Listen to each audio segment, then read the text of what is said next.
Programang ito ay rated SPG. Striktong patnubay at gabay ng magulang ang kailangan. Maaaring may masiselang tema, lengguwahe, karahasan, sexual, horror o droga na hindi angkop sa mga bata.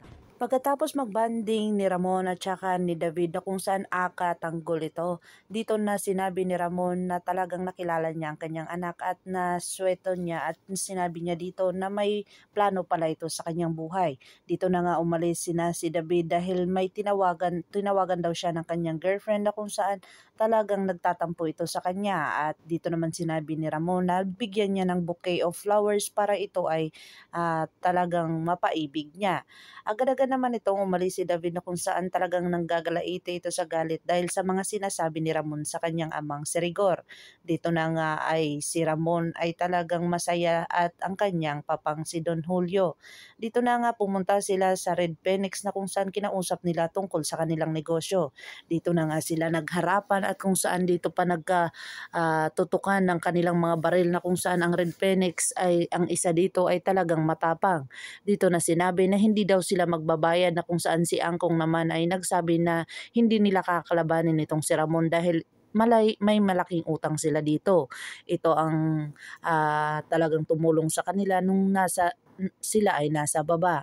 Agad-agad naman itong nagalit si Ramon doon sa isang tauhan ni Angkong na kung saan talagang napakatigas ang ulo. Sinabi na nga ni Angkong na sorry na Ramon na kung saan kailangan naming magbayad bukas kung kinakailangan. Dito na nga ay umuwi na itong si Tanggol na kung saan tapos na ang kanilang misyon ni Bubbles. Dito na nga sinabi ni Tanggol kay Bubbles na kung saan kung ayaw na niya kung ano ang magagawa ni Chip Espina. Dito na sinabi ni Bubbles na wala talagang hindi sumusunod kay Chip Espina kung saan mabait si Chip Espina. Pero kung hindi mo siya susundin ay talagang makikita mo kung ano ang tunay niyang ugali. Dito na mapasunod si Tanggol na kung saan wala na siyang magagawa.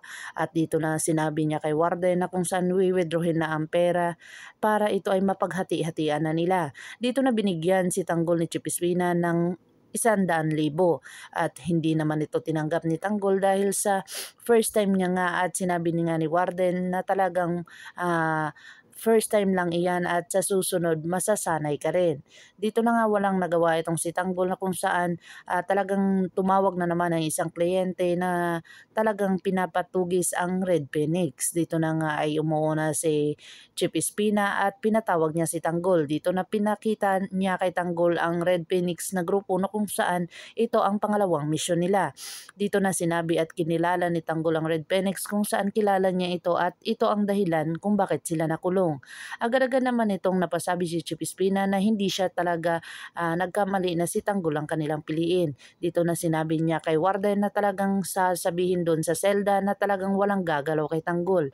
Agad-agad naman itong sinabi ng kanya grupo ni Bong na kung saan talagang nagtataka sila dahil pinalitan na sila ni Tanggol at sinabi nila dito na gaganti sila kay Tanggol at kikitilin nila ang buhay ni Tanggol.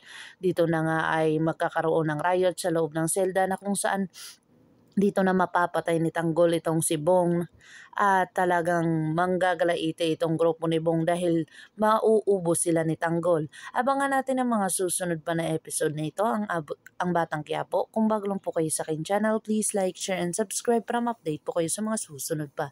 Yun lamang po at maraming salamat.